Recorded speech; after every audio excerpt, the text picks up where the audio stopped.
Welcome to Move the Chains with Jonathan Rivers. Here's your host, Jonathan Rivers. Let there be football. Welcome to Move the Chains. I'm your host, Jonathan Bam Rivers. First of all, let me say I love this new studio.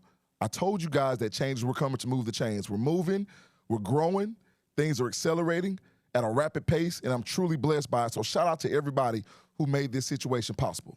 Now, when it comes to the MTC call sheet for today, the Jacksonville Jaguars have their ultimate weapon, Travis Hunter, who's the second overall pick. But the question is, will he be as transformational for the Jaguars as I know he'll be for the NFL? Definitely going to answer that on first down.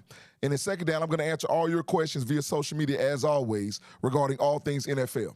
And when it comes to my nonsense narrative, do you understand that there is a team that has a franchise quarterback that could be one of the greatest ever? But I think philosophically, there are issues because they are not ready to move forward the way they should be. And I'm going to tell you why the way they run things is nonsense. And last but not least, depth in the NFL, in my estimation, is truly underappreciated. All that more here on Move the Chains. And you know how we do it. Let's kick it off with first down. Travis Hunter, the Jackson State phenom, transferred to Colorado to be with his mentor, Deion Sanders. Now, let me stop there for a moment. The reason I wanted to go ahead and focus on this area is because Travis Hunter, who played in Atlanta, Georgia, one of the best high school players in the nation, consensus All-American, went to Jackson State. Now, you might be asking yourself, he was such a great athlete, why did he go to Jackson State? And I'm kind of rehashing a lot of what some of you may know, but some of you may not. Travis Hunter said that it was imperative, it was important that he made sure that he was coached by the best. And if you don't know, Deion Sanders, a.k.a. Primetime, a.k.a. Coach Prime, is probably the greatest cornerback or defensive back, period, that's ever laced him up in the NFL. You can also make that argument that he was the best to ever do it at the collegiate level while he was in Tallahassee at Florida State. So if you're Travis Hunter and you understand the gifts that you have and you understand the gifts that you've been blessed with and that you've cultivated through hard work, you want to be with somebody who can put you in the best position to be successful.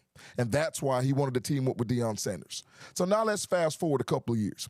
He was a baller at Jackson State. Travis Hunter went to Colorado and was the best two-way player in the nation. Now remember, this guy was not only one of the best defensive backs in the nation, he was also one of the best wide receivers in the nation. And that rubbed the people a wrong way a lot of times because they'd say, well, Travis Hunter, he does some things on defense, but you can't really be dynamic if you're playing both ways.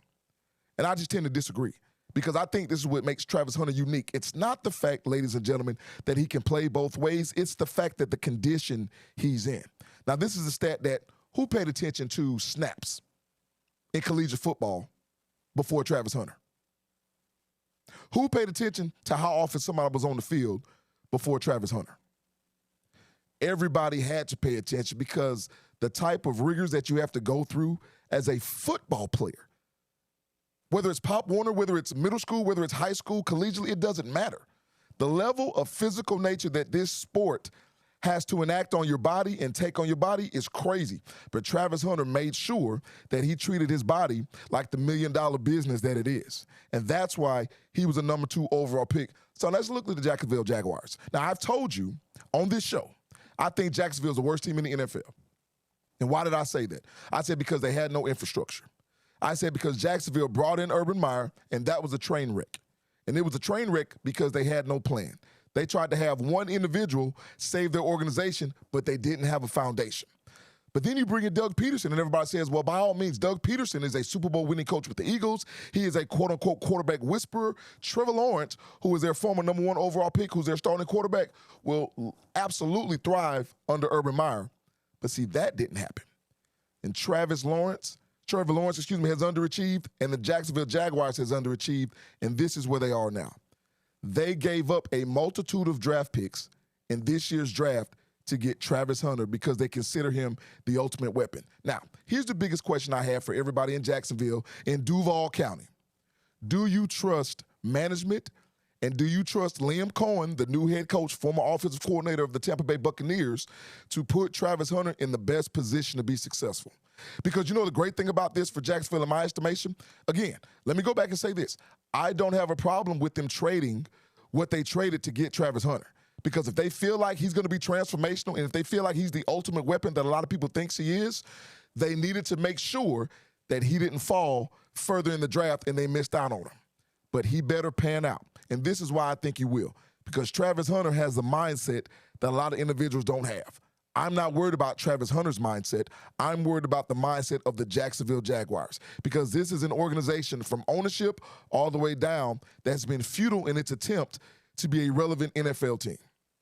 And Travis Hunter's already been on record as saying, I want to play both ways. And if you've seen any film of him at OTAs, in terms of voluntary camp, Travis Hunter has been balling out on the offensive and defensive side of the football. So here's my question. Jacksonville already has a number one receiver in Brian Thomas Jr. out of LSU. He had a phenomenal rookie season. So now Travis Hunter gets to transition into being a top-flight receiver, but likely a number two receiver, and I think that benefits him because what he'll be able to get is a lot of one-on-one matchups.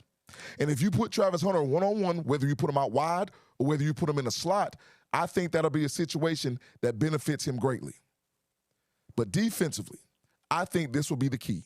Because the one thing you need in the NFL is pressure on the quarterback. You can get it one of two ways. You can either get pressure by having a ferocious front four or bringing a blitz, or you can have somebody in the secondary that is a lockdown corner. Because if your defensive front is inadequate when it comes to getting to the quarterback, then you're going to need somebody on the back end that can handle business. You're going to need somebody on the back end that has recovery speed. You're going to need somebody on the back end that can take the football away. You're going to need somebody on the back end that can erase any mistakes that were made by the front seven. That's who Travis Hunter is. And see, that's why he's currently in a situation that's going to make him the ultimate weapon. I've said it before and I'll say it again.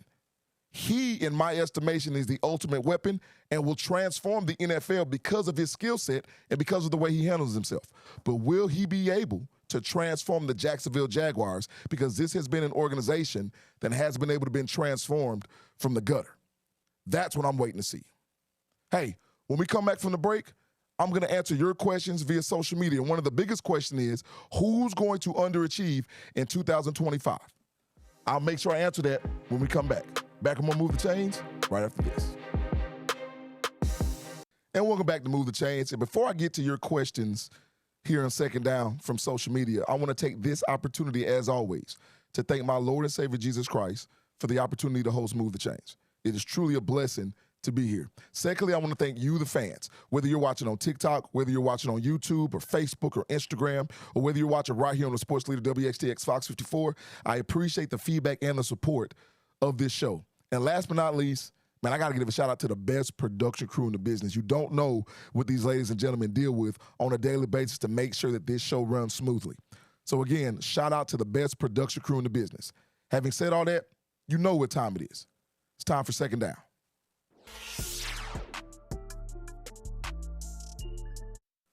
All right, so listen, it's time to answer social media questions. I say this every week, and I'm going to continue to say it.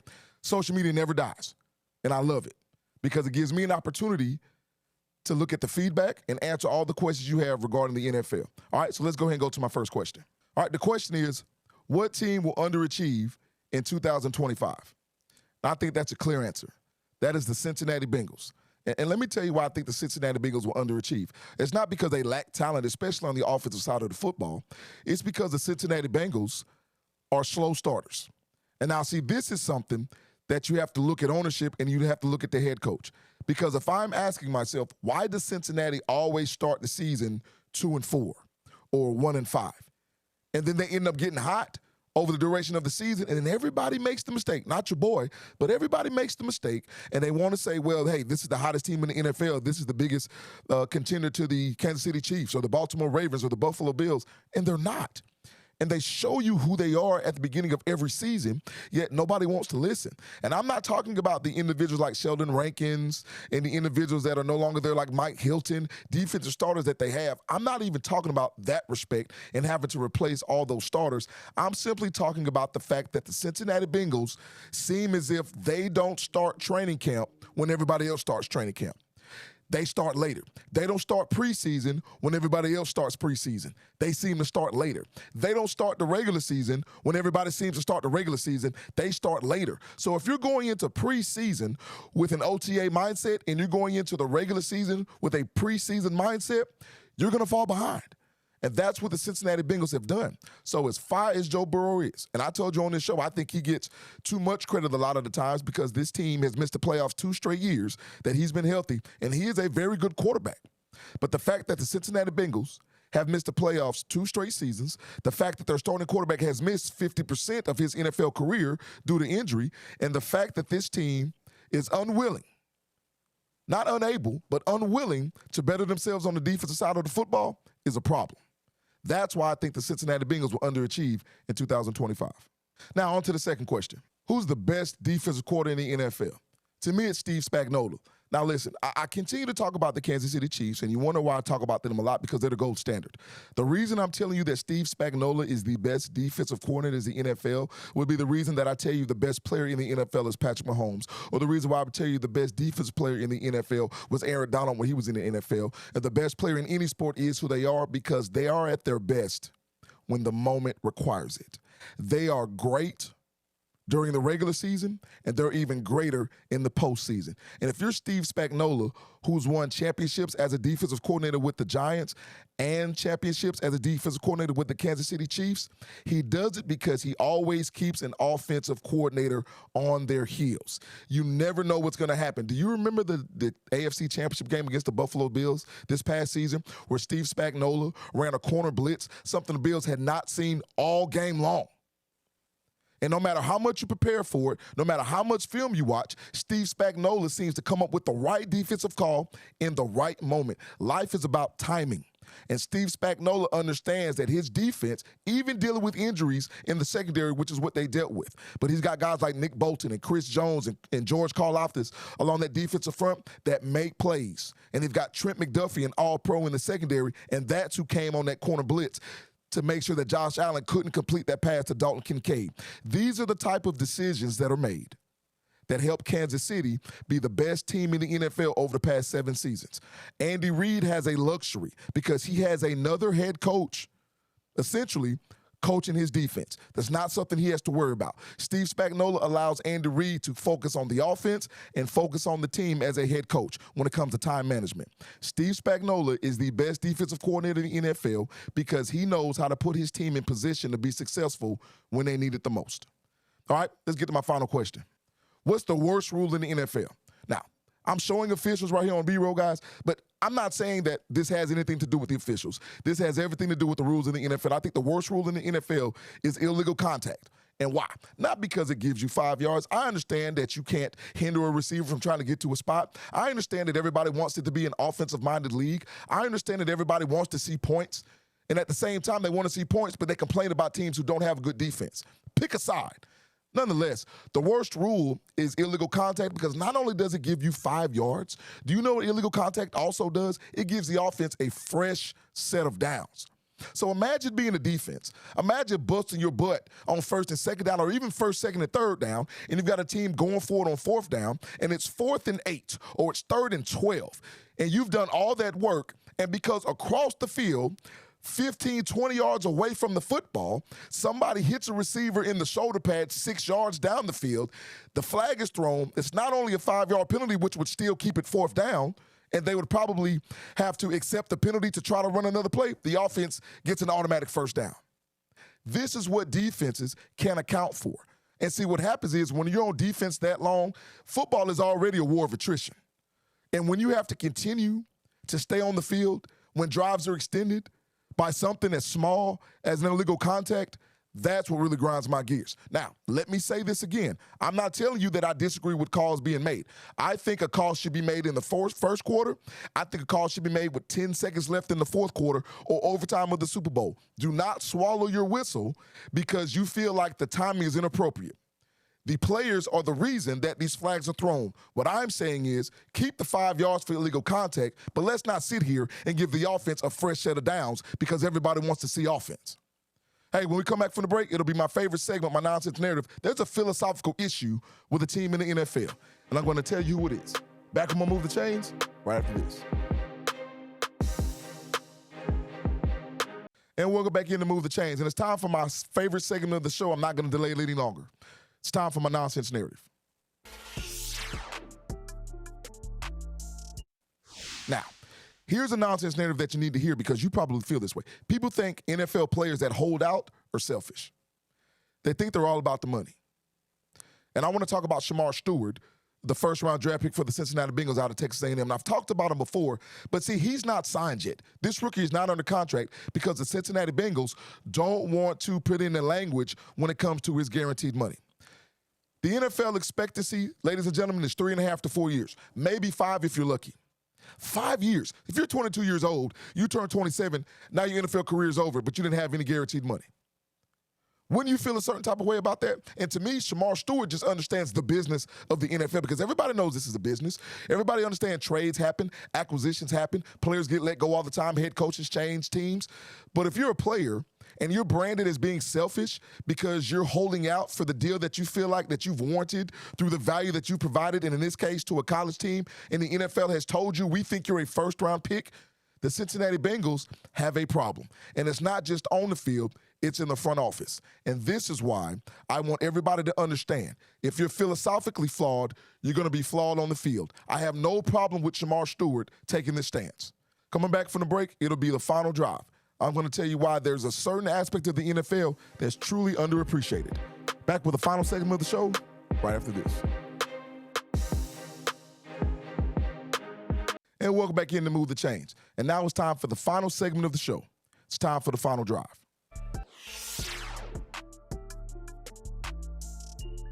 In college football, depth is understood, which is why they recruit at a high level, because it's okay to have 15 4-stars on your team because you know all of them won't start, but you've got depth. So if one man goes down, you've got another 5-star coming up. But I truly think depth in the NFL is underappreciated. And this comes from roster construction. And this is the explicit job of the general manager. You have to decide how you're going to build your program.